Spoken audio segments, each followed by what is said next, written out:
Hi everyone, Dr. Emi from Pain Free Infinite Posture Size. Today we're going to be talking about how to protect your lower back spondylolisthesis while training chest in the gym. Hope you enjoy.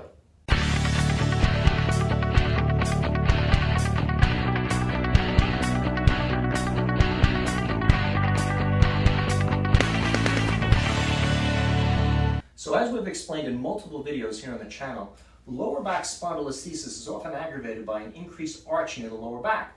When the pubic bone drops lower than the tailbone and that arch or lordosis increases in the lower back, it mechanically stresses that vertebra to try to force it more forward. That aggravates the facet joints in the back, the posterior aspect of disc fibers, extensor muscles overcontract, and that many times aggravates spondylolisthesis pain. So while chest training or doing any other exercise, a key component to avoiding aggravating your lower back while exercising is learning where your neutral spine position is. Now your neutral spine is different than mine because a neutral spine or midpoint position and symmetrical tensions from side to side to help protect your back and hold it in a safe position, avoiding ranges of motion or amounts of arching or sideways tilting of the pelvis or ribs or even twisting, and even asymmetrical forces from muscle instabilities in your lower back. That's going to be essential because any type of asymmetry or range of motion that's too great for your soft tissues is going to aggravate your pain if it's not held in check. So learning what your neutral spine is and holding it with training is an essential part to avoiding not only chest training pain in the lower back, but any other type of exercise.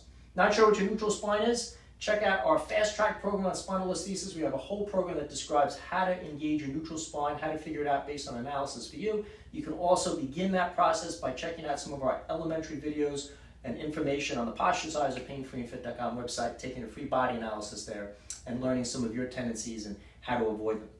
That being said, once we engage our neutral spine RPI, reverse posture isometric, to protect our back in the right position, we need to protect that while chest training during a few motions, because when in chest training, our arms come behind us. It doesn't matter if we're dipping and our elbows come behind us, if we're doing a fly or pec deck motion where our elbows come behind, or even a bench pressing motion or chest pressing as the bar comes down, or even push-ups as our elbows come behind. That elbow behind motion creates an extension in our mid-back, our thoracic spine. And that's associated many times with an increased arching or extension of our lower back. If we're not holding our neutral spine the right way during that, that many times is going to be the area during training chest exercises that we're going to aggravate things. The second point that we need to keep in mind is whenever we start to use more of the chest on an incline apparatus rather than the shoulders, we're going to have a tendency to increase the arch of the lower back. For instance, if I'm doing an incline chest press or incline bench press with bells or a bar, or even an incline flying motion, as I fatigue and my shoulders get tired, because remember, the purpose of going on an incline is to try to stimulate a little bit more of the upper chest fibers than the whole chest. We're trying to target the upper chest by doing an incline. With the upper chest, we're also going to be using a little more shoulder rather than the whole pec or chest muscle. So as we fatigue ourselves and the reps start adding up and we get further on to our exhaustion point, or our reps in reserve start going down, meaning our reps left that we have and the exercise gets tougher. As we come down, especially in that lower point, remember what I said about elbows coming behind us, we're going to have a tendency to try to help that weak musculature in the shoulders, because the shoulders are going to fail us before the pecs. So at this point, when we get fatigued in the set, what many people will do is a natural tendency is to lift the chest upwards. Now I'm going to show you that without the bells in the way. If my normal chest position is this early in the set, as I get fatigued, I'm going to try to raise my collarbone back up. And you're going to see what I'm doing is I'm artificially changing the mechanics of the exercise. I'm trying to get more of a front to back motion by doing that, rather than keeping the chest down, and now I have a more straight up motion, I have a more vertical motion. So as the shoulders fatigue, I have to be careful not to raise my chest up, because as I do, I'll feel my lower back start to arch. And as I said, that's particularly important later in the set, whether we're doing presses or whether we're doing flying motions. We want to make sure we keep the chest in the exact same position. Don't try to raise it up to mechanically give us advantage as the shoulders weaken. You're going to get two benefits from that. Number one, you're going to keep targeting your upper chest rather than the whole pec, which is the purpose of doing incline work. And number two, you're going to help to take out that extension or that backwards leaning of the lower back. Point number two, when we're doing chest work, it's important to think about our lower extremities in relation to our torso. If we're doing dips, for instance, and I'm in a dip apparatus, as I'm coming down, if I'm keeping my head up, trying to target, let's say, triceps with dips more than pecs or chest muscle, that's going to have a tendency to keep my pelvis and my legs backwards, and that's going to have a tendency to increase the arch in my back. Again, especially at the bottom portion of the dip, because as I come down, my elbows travel further behind me. And that's the point where I need to make sure that I swing my knees and my pelvis. You can do a posterior pelvic tilt where you're thinking about tucking or rolling your tailbone under and your pubic bone up, bringing your knees more forward at the bottom of a dip, and taking your eyesight from upwards to either straight forward or down. That's going to keep me more on a plane that's going to target the whole pec, and it's going to help me avoid extension at the bottom of the dip. So as you're getting to the bottom, you want to make sure that you're keeping your knees forward, not having a tendency to roll them behind. Again, that's one of the tendencies of doing dip work. Dip work is supposed to be more lower pec work. As we do dip work or decline work, let's say decline presses of any type, we're targeting more of the lower pec and triceps.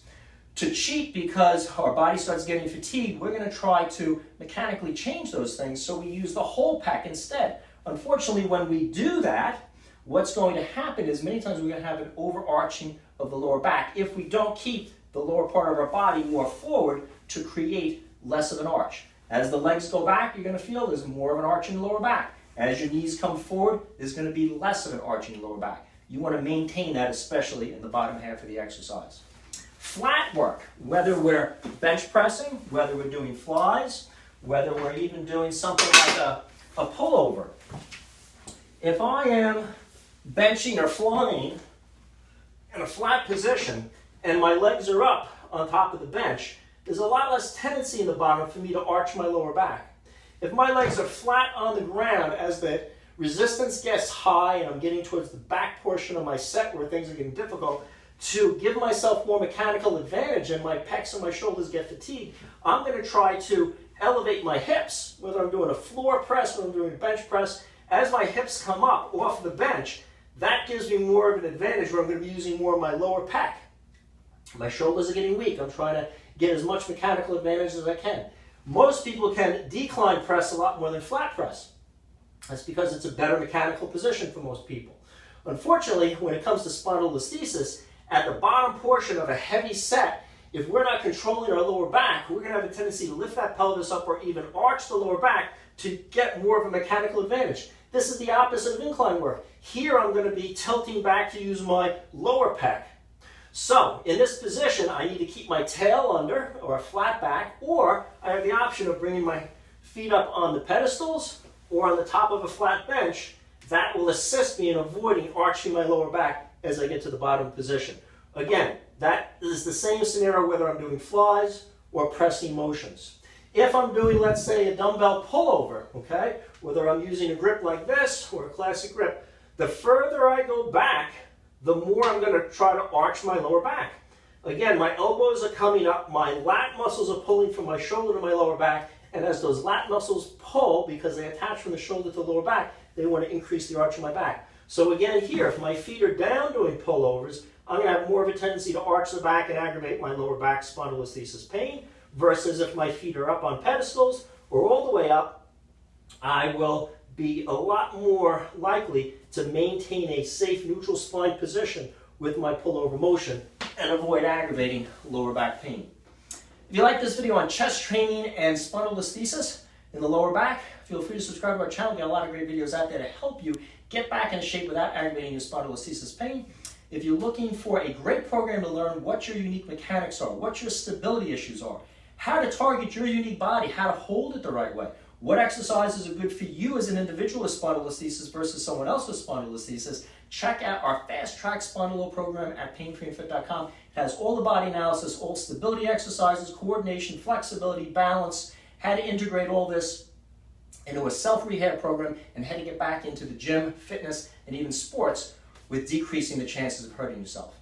Any questions or comments, write in. I'll do my best to answer them, and I hope that this video on spondylolisthesis low back protection with chest training helps you in your fitness pursuits.